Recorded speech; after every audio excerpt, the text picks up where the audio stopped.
Vamos a leer hoy el Evangelio según San Juan en el capítulo 11, versículos 45 a 57.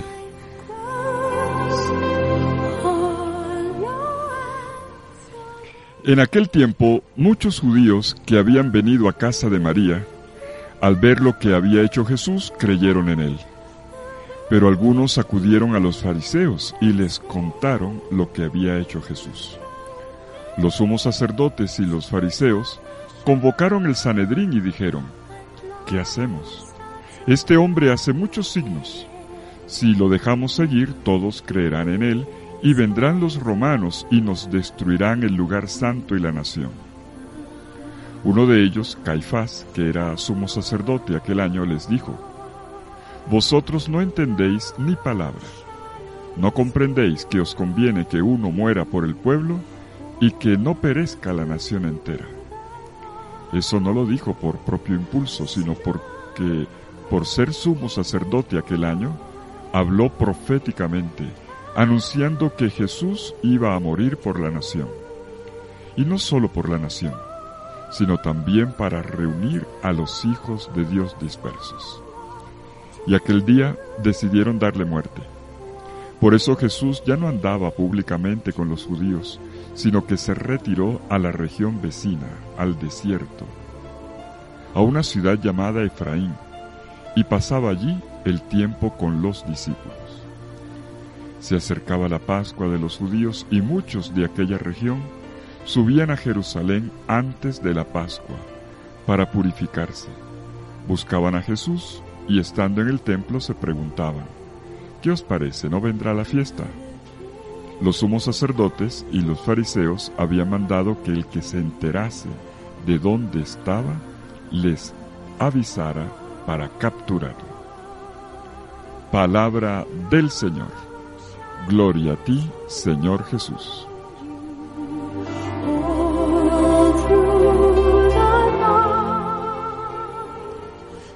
El relato de la resurrección de Lázaro había terminado con el hecho de que muchos judíos vinieron a la casa de las hermanas de Betania para darles el pésame. Y cuando vieron el acontecimiento de la resurrección de Lázaro, terminaron creyendo en Jesús.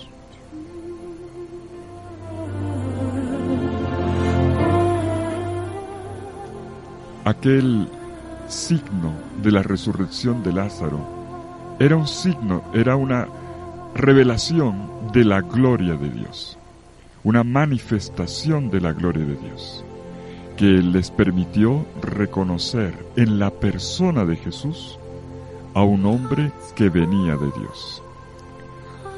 Algunos creyeron, es más, muchos creyeron, pero hubo otros que no creyeron. ¿Y qué hicieron? Fueron a sapear, fueron a avisarle al sumo sacerdote y a los fariseos lo que había ocurrido. Estamos apenas a 3 kilómetros de Jerusalén, eso está ahí nomás.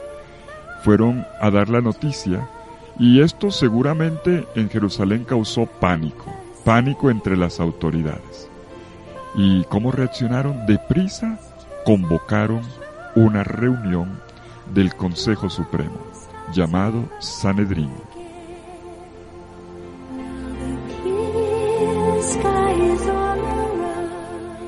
El hecho es que si la curación del ciego de nacimiento podía ser puesta en tela de juicio, como vimos en el relato, la resurrección de Lázaro no. Lázaro, quien volvió a la muerte después de 4 días de muerto, incluso ya olía mal, dice el texto. Era un hecho totalmente incontestable. Además, había ocurrido delante de un buen número de testigos. No había sido así tanto con la curación del ciego de nacimiento, solo delante de los discípulos, o con el paralítico, que ahí delante de unos enfermos que estaban distraídos. Aquí no, esto fue muy público, hubo muchos testigos, y esto asusta a las autoridades religiosas de Jerusalén.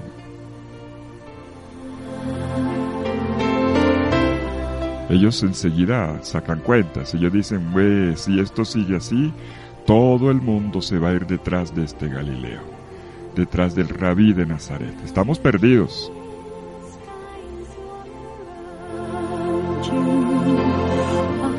Miremoslo en el texto, sobre todo en el versículo 47.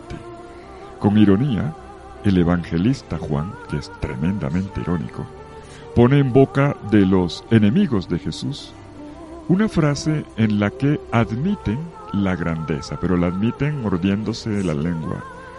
Ellos dicen, este hombre lleva a cabo muchos signos. Así lo dicen, pero lo dicen con rabia, no con admiración. Este hombre lleva a cabo muchos signos. Claro, es que no es posible negar las evidencias. Y no les quedan alternativas.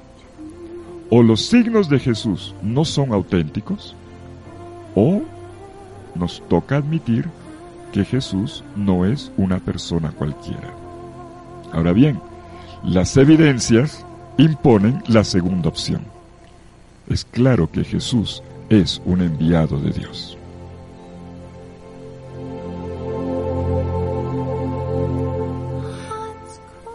Y con todo y esto, a pesar de todo, los adversarios no llegan a la fe, sino que deciden eliminar el problema de raíz, deciden suprimir la verdad.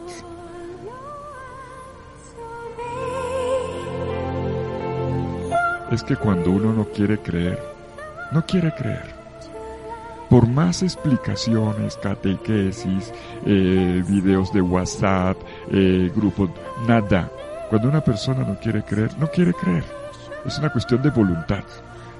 Y aquí, frente a evidencias tan claras, tan gritantes, es las autoridades judías lo que dicen es, más bien, quitémoslo de en medio.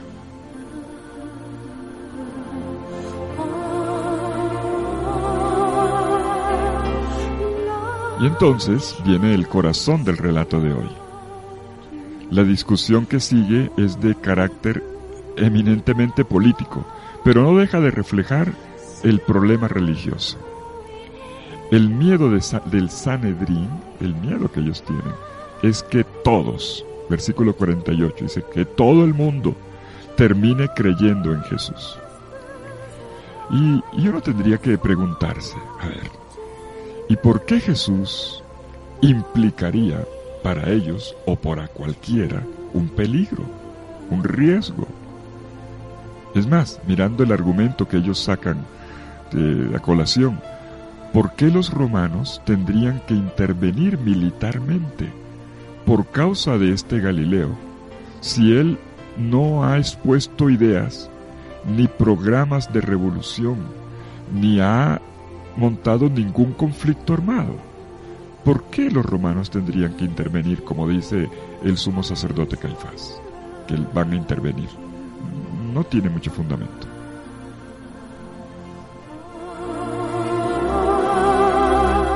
Si miramos bien y tratamos de reconstruir el contexto histórico, bueno, sabemos que los romanos intervenían, sí. Los romanos no eran peritas en dulce, Cuando olfateaban que estaba en juego el orden público o que se iba a poner en duda la autoridad romana, ellos venían y acababan al que fuera. Así era. El sumo sacerdote se refiere a eso. Van a venir los romanos con la legión, cosa que ocurrió en el año 70, 40 años después de la muerte de Cristo, sí, pero no por Jesús, por otra cosa.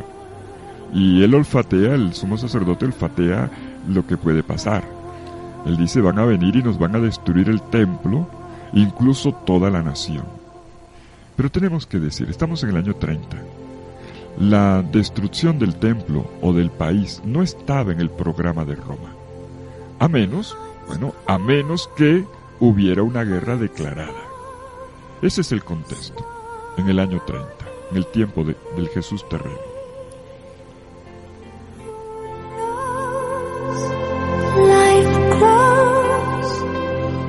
Lo que estoy insistiendo en la lectura de este texto, de este pasaje de Juan, es que lo que dice el sumo sacerdote tiene lógica, pero no es el caso, tratándose de la persona de Jesús. Y entonces asistimos, el narrador de Juan prende el reflector en la sala donde está reunido el Sanedrín, nos permite ver allí al sumo sacerdote y a todos los dignatarios que forman parte de este parlamento, de este consejo judío, y entonces nos enteramos que discuten. Vemos la discusión acalorada.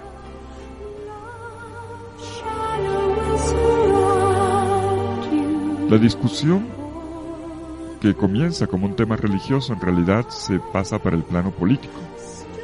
Lo que a ellos les preocupa es la ruptura de ese equilibrio político tan delicado que habían logrado diplomáticamente desde los tiempos de Herodes, nada más y nada menos que Herodes el Grande, que era un viejo zorro en la política y había logrado mantener la amistad con Roma y al mismo tiempo que los grupos alzados en armas de Palestina estuvieran, no diría que tranquilos, pero los tenía quietos, los tenía en su sitio.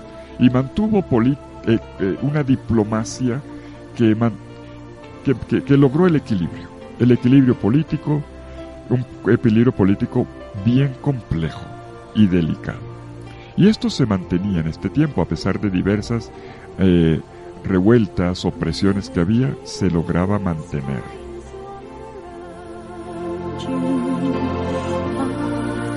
Pues esto era lo que el Sanedrín temía, que se perdiera este equilibrio político logrado con la autoridad romana, o entre la autoridad romana y el pueblo de Israel, y que garantizaba, por supuesto, el orden público.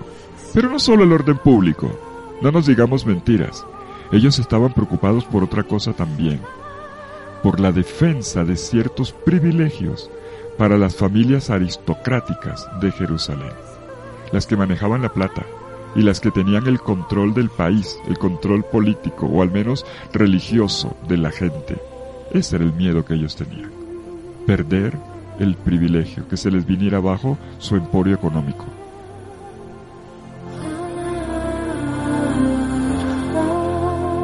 Una autoridad que estaba basada en el control del templo, claro está. Y esto es lo que se argumenta aquí.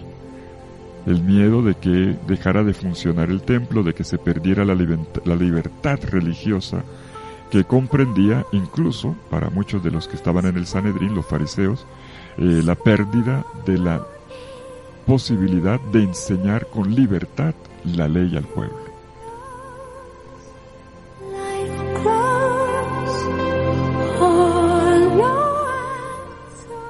¿Te estás dando cuenta por dónde va el problema en el Evangelio de hoy?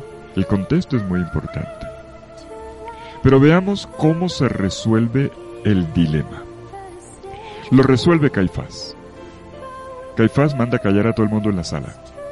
Toma la palabra y habla en alta voz. Caifás es el sumo sacerdote encargado ese año. Un sumo sacerdote que, por cierto, desde el punto de vista político era corrupto. El historiador Flavio Josefo lo retrata mal, lo pinta realmente muy feo, lo deja mal parado en la foto. El sumo sacerdote Caifás, un sacerdote que no tiene pinta de bueno, era el sacerdote de todas maneras. Él interviene con un discurso que es áspero, pero que tiene un efecto tremendo en todo el auditorio, en todo el Sanedrín, tanto así que inmediatamente la propuesta de él la aprueban. Pues este animal político llamado Caifás hace la siguiente propuesta. Él dice: miren, ustedes que son entendidos en leyes, en el libro del Deuteronomio, capítulo 24, versículo 16, bueno, no lo dice así tan clarito, pero no cita, pero sabemos que está citando esto. Dice: allí se prohíbe morir a una persona en lugar de otra. Y entonces, y dice, incluso lo admite, no se puede juzgar a nadie sin escucharlo, ni se puede pronunciar con él sin escucharlo, pero estamos ante una excepción, dice él. Y entonces echa mano del principio de que es posible que, cuando está en juego el bien común, se pase por alto esta norma. Es un tema de seguridad nacional, así lo presenta Caifás. Sobre todo cuando coincide, hay que decidir, pero sobre todo cuando lo que tengo que decidir toca mis intereses, los intereses míos. Y aquí viene otra ironía. Caifás se expresa curiosamente con las mismas palabras que ha usado Jesús en su alegoría del buen pastor en el capítulo 10, donde Jesús dice que él no deja perder a ninguno de los que el Padre le da, que ha venido a dar vida. Y entonces dice que es preferible que se pierda uno a que se pierda el pueblo entero. Eso era lo que Jesús había dicho en el discurso del buen pastor, que prefería morir a él a dejar perder las ovejas.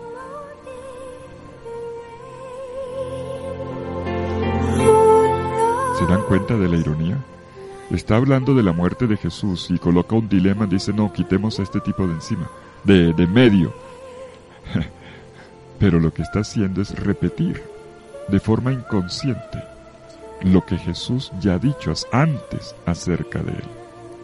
El sumo sacerdote se convierte, a pesar de él, en un profeta inconsciente del valor salvífico y universal de la muerte de Jesús.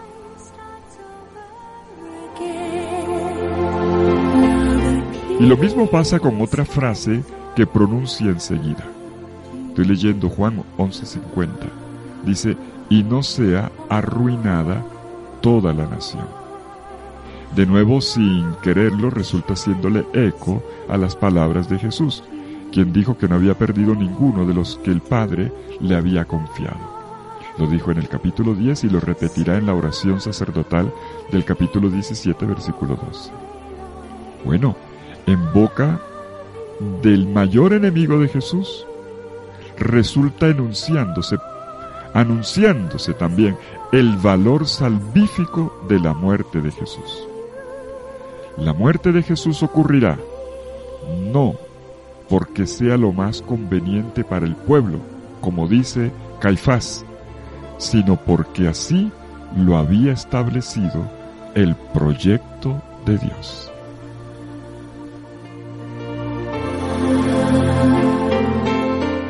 Sí, el sumo sacerdote lo maneja como un asunto político, pero por detrás lo que está ocurriendo es otra cosa, más de fondo. Hay un proyecto de Dios para salvar a su pueblo. Jesús morirá por el bien y por la salvación de su pueblo Israel, pero no solo por ellos,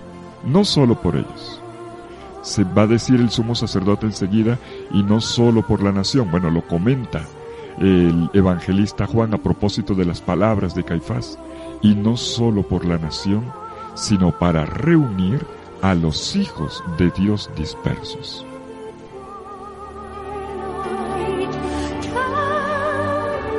Ponle cuidado a esta frase del Evangelio. A diferencia de Caifás, quien había presentado su punto de vista como una razón de Estado, repitiendo los términos pueblo, nación, y pensando siempre en los que viven en el perímetro de Israel como territorio, el evangelista Juan, en su comentario de las palabras de Caifás, da cuenta de una interpretación mucho más amplia. Él dice que no lo decía por Israel, sino por todos los hijos de Dios dispersos. La muerte de Jesús tiene un valor salvífico, no solo para Israel, sino para todos los hijos de Dios. ¿Y quiénes son estos hijos de Dios dispersos? Los hijos de Dios dispersos, recordemos el tema de la dispersión en la Biblia, son los israelitas que ya no viven en el territorio, que viven en otros países y que mantienen vivas sus colonias, sus grupos de interés y de culto. Pero también, cuando el texto dice hijos de Dios, tenemos que pensar en el Evangelio de Juan, donde Jesús y el mismo evangelista una y otra vez han dicho hijo de Dios ahora es el que cree en Jesús. Ya lo dice desde el capítulo 1, versículo 12 de Juan, el prólogo. Y a todos los que creyeron en él les dio el poder de hacerse hijos de Dios. Hijos de Dios son los que creen en Jesús. Entonces aquí de nuevo tenemos otra ironía. Tenemos una mirada superior. Frente a un acontecimiento oscuro hay una luz. Los hijos de Dios son todos los pueblos. Por lo tanto, la muerte de Jesús no es un asunto interno de la religión de Israel. Es un asunto de humanidad. Todos aquellos, de todos los pueblos, no importa de dónde venga, de su raza, de su cultura, de su país, no importa. Todos son hijos de Dios y es por ellos que Jesús da la vida. Y Jesús congrega a todos los pueblos de la tierra en un solo pueblo.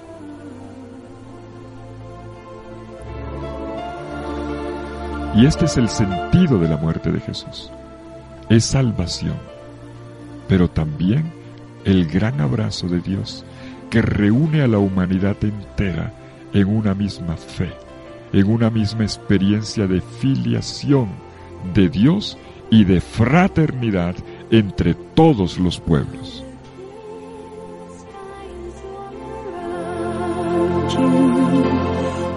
Precioso este evangelio de hoy, ¿verdad? Apenas es para entrar ya en la Semana Santa. Apenas es. Este evangelio de hoy hay que leerlo una y otra vez. Hay que leerlo hoy, pero bien de seguido. Es el mejor retiro de preparación para la Semana Santa. Se los recomiendo. Pero miremos cómo termina el texto. El sumo sacerdote Caifás, entonces, se pronuncia sobre Jesús y declara que Jesús debe morir. Una condena de forma ilegal, porque no es escuchado el acusado. Jesús no lo escucha, ni tampoco hay una sentencia formal, ni de voz ni de escrita, que lo sancione. Sencillamente decide matarlo y ya. Y para colmo de ironía, deciden también mandar a matar a Lázaro. Pobrecito, 2 veces. Lázaro, para quitar de en medio una evidencia.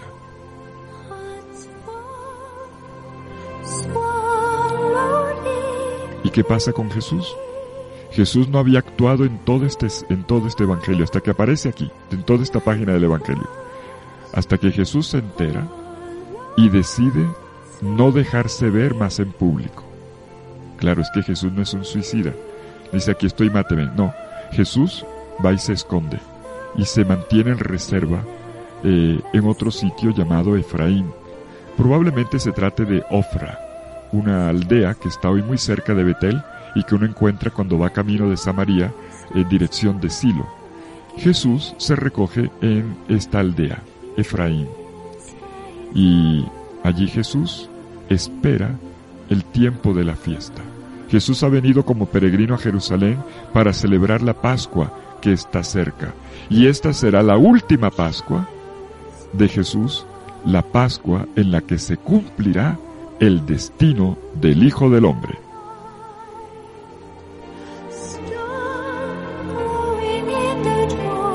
Es bonita la estampa final del Evangelio de hoy. Nos parece ver los ríos de peregrinos que suben hasta el monte Sión para la fiesta de la Pascua. Y en el camino muchos peregrinos se codean y conversan. ¿Será que Jesús va a venir también a la fiesta? Claro, Jesús ya era un famoso entre ellos. Mucha gente lo quiere ver. Y si por un lado se deja sentir una gran admiración por Jesús, por otra se nota la terca decisión de las autoridades judías de matarlo, hasta el punto de que están dispuestos a recibir denuncias sobre su paradero para mandar a capturarlo.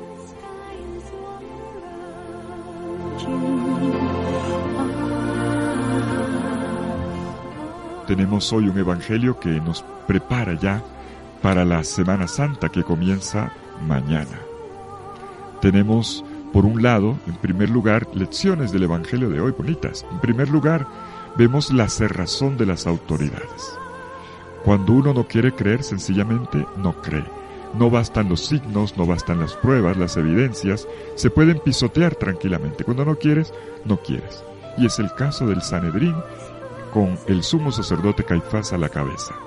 Pero en medio de esto el Evangelio de hoy muestra que Dios cumple su plan. Lo que salva no es un rito, lo que salva es el cambio de puntos de vista.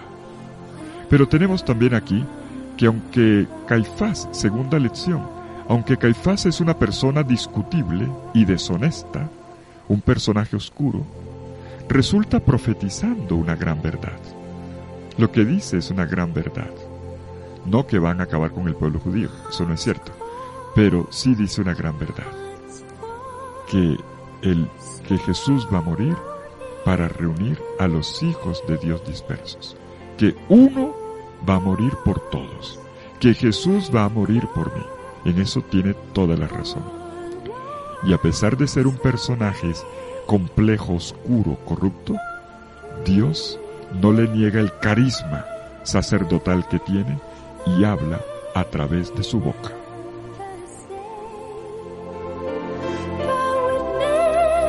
Hay una tercera lección. Él pregunta, él dice no conviene. ¿Y qué es lo que conviene? Para el sumo sacerdote no conviene que se haga una revuelta. Repito, eso no iba a ocurrir, pero no conviene. Y a nosotros nos queda la pregunta, si para el sumo sacerdote la muerte de Jesús fue por conveniencia, una conveniencia que era una razón de Estado, para mí, ¿qué es lo que conviene?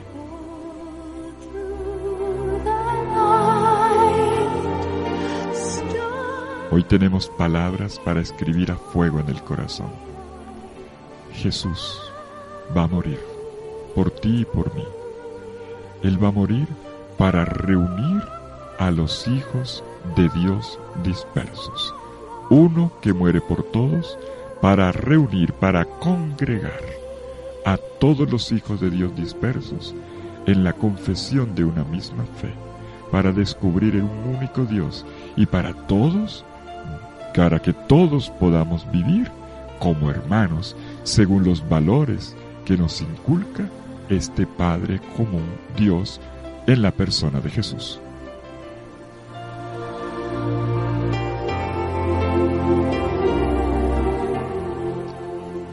Leamos por nuestra propia cuenta ahora Juan capítulo 11 versículos 45 al 47. Un texto que nos prepara muy bien para la Semana Santa, para contemplar el gran misterio de la entrega de Jesús por mi salvación.